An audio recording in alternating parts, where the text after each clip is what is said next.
রপ্তানির চাইতে বেশি আমাদের চেষ্টা করতে হবে দেশের মানুষ যেন ইলিশ মাছটা পায় এবং সেটার দামটা অহেতুকভাবে বাড়ানো কোনো মতে যুক্তিসঙ্গত না এবং দেশের মানুষকে না খাইয়ে বাইরে পাঠানো আমি কোনো মতে অ্যাপ্রুভ করি না।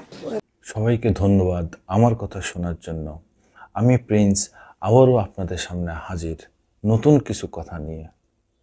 ইলিশ মাছ আর বাইরে যাবে না, রপ্তানি হবে না, এই কথা আমাদের মৎস্য প্রাণী সম্পদ উপদেষ্টা ফরিদা হক বলেছেন।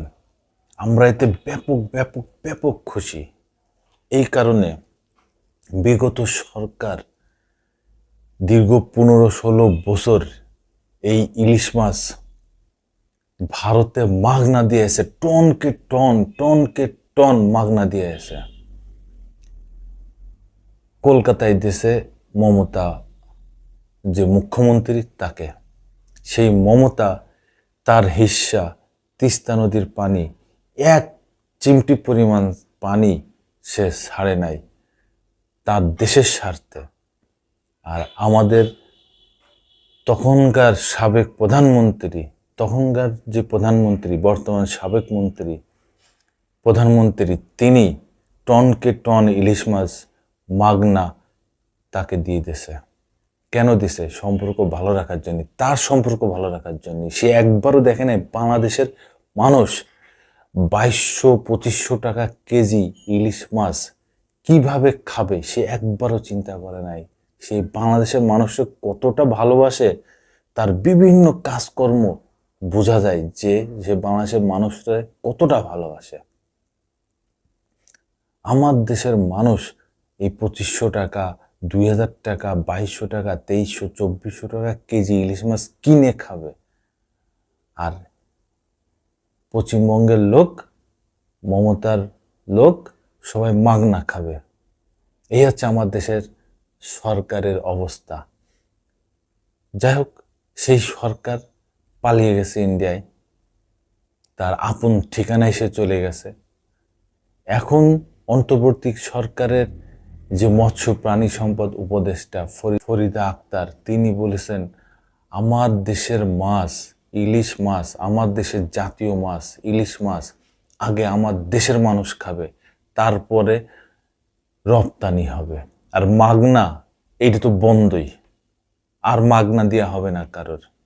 এত সুন্দর কথা আমাদের এই বিগত 15-16-20 বছরে কেউ শোনায়নি। আমরা এই ঘুণে ধরা বাংলাদেশের ভিতরে এই টিপি টিপি করে জ্বলা এই প্রদীপটা খুব বড় করে জ্বলতে শুরু করেছে। আমরা সবাই এই অন্তর্বর্তীকালীন সরকারের সাথে আছি। তোমরা এগিয়ে চলো, তোমরা আমাদের স্বপ্ন দেখাও না, বাস্তবায়ন করে তারপরে আমাদের দেখাও। বিগত সরকার সব কিছু এইরকম বলে আওড়ে আছে, কি কারণে এইটা হয়েছে, ওইটা হয়েছে, এইটা হয়েছে, ওইটা হয়েছে, মানুষের সাথে মানে তারা উপহাস করেছে এই জনগণের সাথে, এই মানুষের সাথে, 15-16 কোটি মানুষ, সবার সাথে তারা উপহাস করেছে। এত টাকা লোপাট করেছে, দুর্নীতি করেছে, শেয়ার বাজার ধ্বংস করে দিয়েছে, একের পর এক সরকারি প্রতিষ্ঠান ধ্বংস হয়ে গেছে। যাক, সেটা তো হয়েছেই। এখন নতুন করে আমাদের যেই মাননীয় উপদেষ্টারা যে কথা বলতেছেন, এইভাবে যদি তারা কাজ করেন, অবশ্যই আমাদের বাংলাদেশ একটা সময় যে অনেক উপরে উঠে যাবে, বিশ্বের দরবারে মাথা চাড়া দিয়ে উঠবে।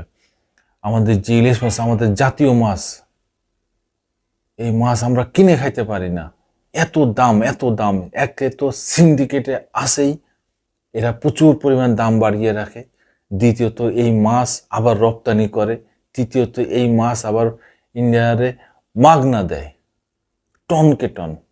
তাহলে আমাদের মাছ, আমরা যারা এই দেশের মানুষ, তারা এই 2200-2500 টাকা করে কিনে খাইতে পারবো?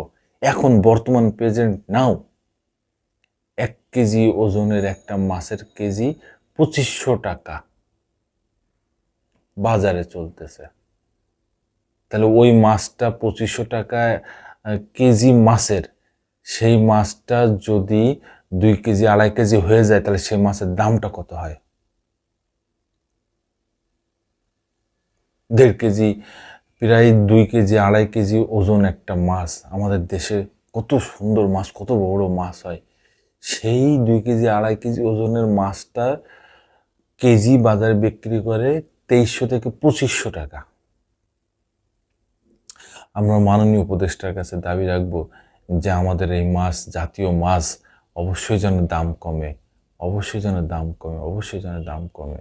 তাহলে সাধারণ মানুষ মাছ কিনে খাইতে পারবে। আর মাংসর কথা তো না বললেই নয়, গরুর মাংসর দাম ঊর্ধ্বগতিতে, সেইগুলো অবশ্যই কমানো উচিত এবং বাজার তদারকি করা উচিত।